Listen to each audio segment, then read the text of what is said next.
A racist cop stopped a black man at the airport and accused him of stealing government property. He mocked him, humiliated him, and handcuffed him in front of a crowd. But when the man's ID hit the floor, everything changed. The presidential seal glowed on the card, revealing the truth. He worked directly for the White House. This story shows how prejudice destroys judgment and why respect should never depend on position or title. Watch until the end to see how justice found its way back to the one who earned it. If stories like this speak to you, subscribe now and hit the bell. Each week we share true, emotional stories that reveal truth, demand justice, and give power back to the silenced.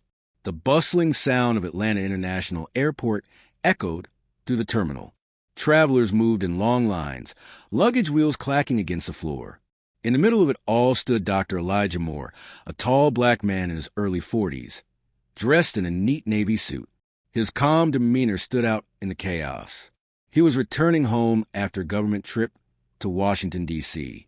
He approached the counter, passport and ID ready. The TSA agent scanned his ticket and nodded.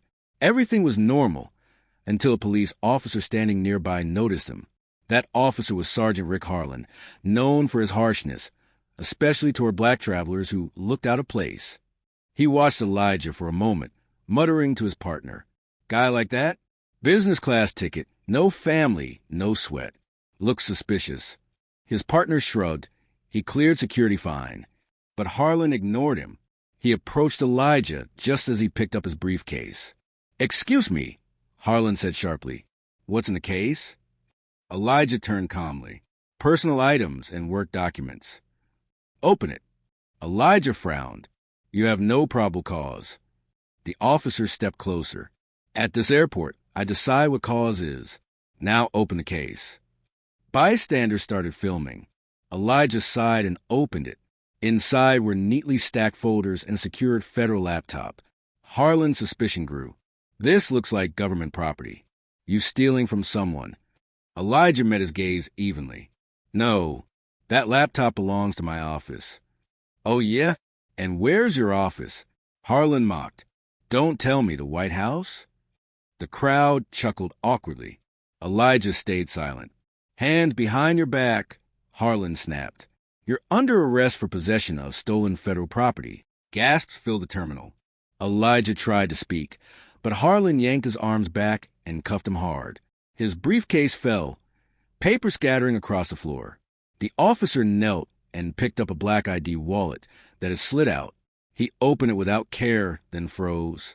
Inside was an official identification card, gold embossed with the seal of the executive office of the President of the United States. Elijah Moore wasn't a thief.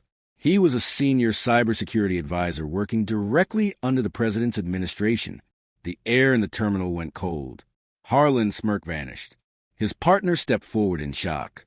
"Sir, this is a White House ID." Elijah looked at him calmly. "You're right. I report directly to the National Security Council.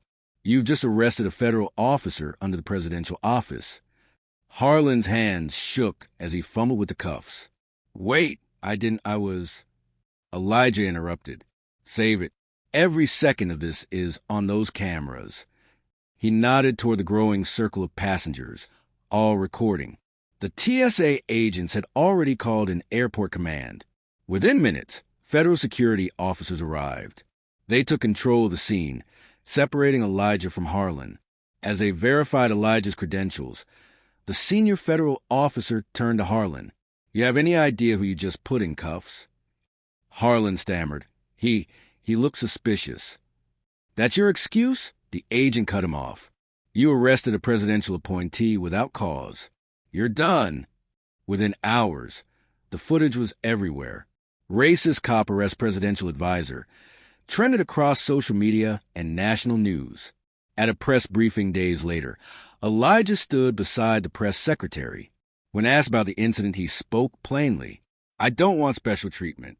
I want fair treatment. I should not need a presidential badge for people to see my humanity." The airport police department faced immediate suspension reviews. Harlan was removed from duty and later charged with misconduct. Elijah returned to his work quietly, but his story became a symbol. It showed how racism can cloud judgment, even in places meant to uphold security and law. In his next national cybersecurity briefing, Elijah ended with a line that echoed across the room. Security begins with awareness, and awareness begins with respect. The same officer who had mocked him now watched from home, realizing that his arrogance had destroyed his career, while the man he tried to humiliate stood at the center of power, calm, professional, and untouchable.